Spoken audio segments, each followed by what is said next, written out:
Today I'm training block walking.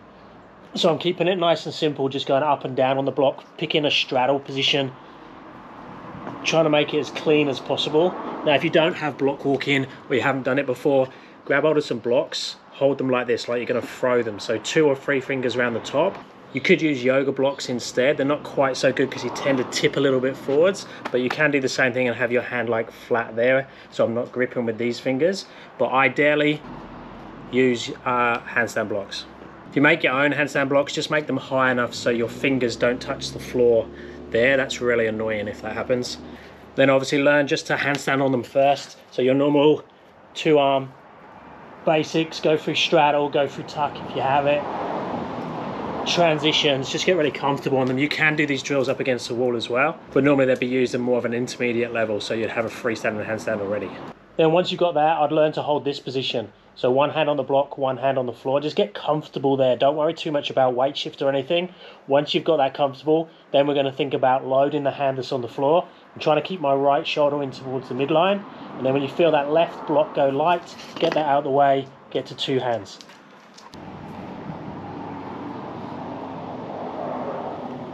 Once you can do that on both sides, try start on 2 blocks, same idea. So as I transfer weight to this right side, I'm trying to push my right shoulder in towards the midline, get that one out the way when it feels light. Same thing on the left, transfer weight, get that left shoulder pulling in towards the midline, get rid of that right block, try and catch. If you're struggling with this one, try in a push-up position. So exactly the same thing. So I want to take weight out of that left side, so I'm going to transfer weight across to that right side. Like I'm like pushing that right block into the floor, but I'm keeping this shoulder on top. What you don't want to do, in a common mistake, is this.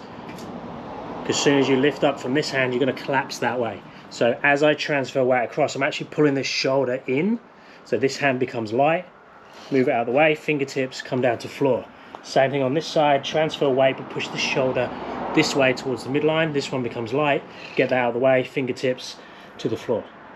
Now going back up is a little bit more tricky, so start on the floor to start with, into your straddle position, transfer weight.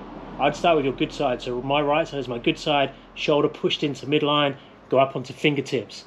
Then try and grab the block and bring it back in.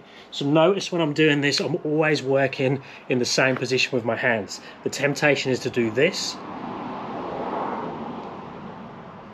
and move away, but what I want to do is try and keep the hands always in the same place, and I move the block there, or I move the block out the way, so this hand is actually in the same place all the time.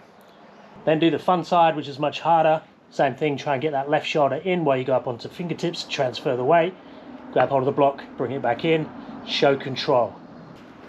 Okay, now the interesting bit, climbing back up onto 2. Now this is pretty tricky. I'm going to start on my weaker side now. So I'm going to start on my left because I want the harder climb or the bigger climb up on my stronger side while I'm learning.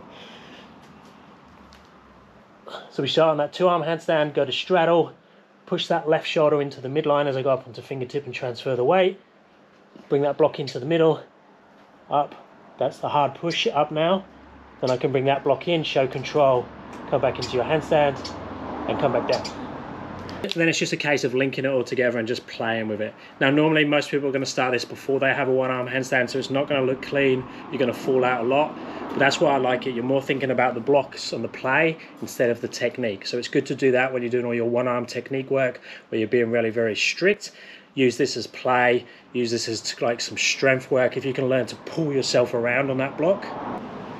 Lots of play with this drill is one of the reasons that on my strong side I can kick up into a 1-arm even if there's a dog barking.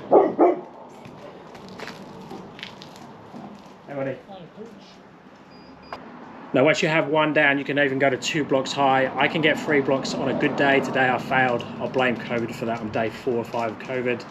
Symptoms have near enough gone. I've got like a heavy head and a snotty nose, but so you can go up to 2, 3 high. I've never seen anyone do 4 high. That would be interesting. There's a big drop down to pick up the blocks with the 3 high.